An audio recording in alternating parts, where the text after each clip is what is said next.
Hi everyone, I'm Wendy and today I'm showing you my mom's tofu spaghetti casserole.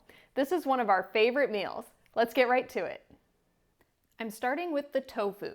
You can use either firm or extra firm tofu.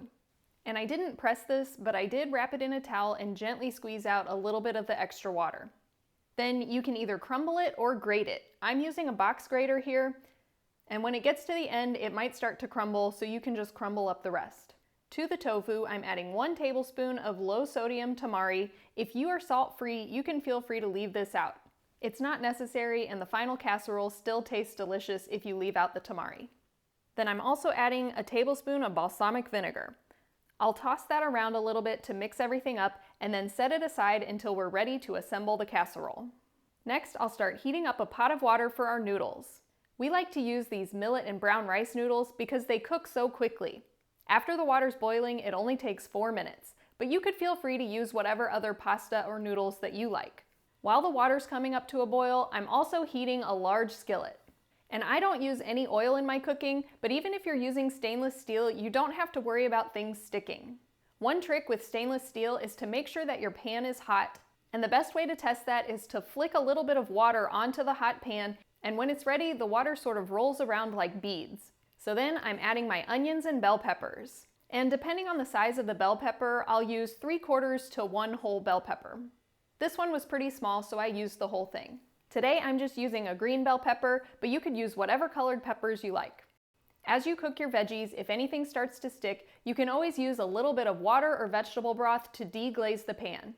That'll just make the casserole even more tasty. All those little bits that stick on the bottom of the pan have so much flavor. So once the onions and peppers have softened and started to caramelize, I'm also adding a couple cloves of garlic. Then I'm adding a 28-ounce can of crushed tomatoes, a teaspoon of granulated garlic, and a teaspoon of Italian seasoning. At this point, I'm also adding some greens. You can use fresh greens or frozen. I recommend either spinach or kale. And we use anywhere from 1 to 2 cups of fresh spinach, which will cook way down. If I was using frozen, I'd probably use about half of a bag. So I'll let that keep cooking to heat up the tomatoes and cook the greens down. I like to put the lid on this because tomato sauce will splatter and make a mess. And at this point, my water is boiling, so I can cook my noodles now. And once the noodles are done, we'll be ready to assemble the casserole. I'll start with using about 1/3 of the tomato sauce on the bottom of the dish. I'm using an 8x11 casserole dish. On top of that, I'm adding about half of the noodles. You want to make sure to assemble this pretty shortly after you cook the noodles because they will start to clump and stick together. It doesn't have to be perfect, just try to spread them as evenly as you can.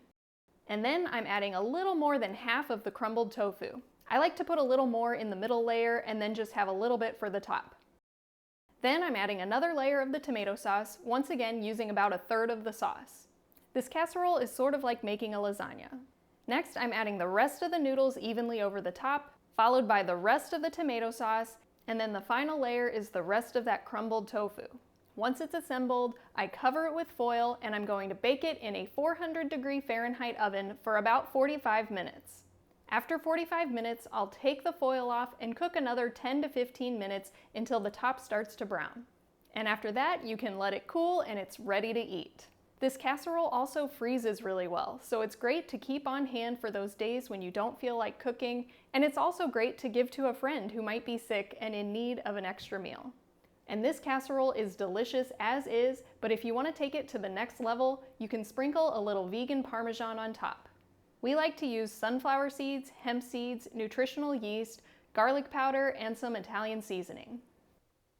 If you enjoyed this video, hit the thumbs up and subscribe for more easy, whole food, plant-based meals. I hope you enjoy this as much as my family does. Thanks for watching, and I'll see you next time.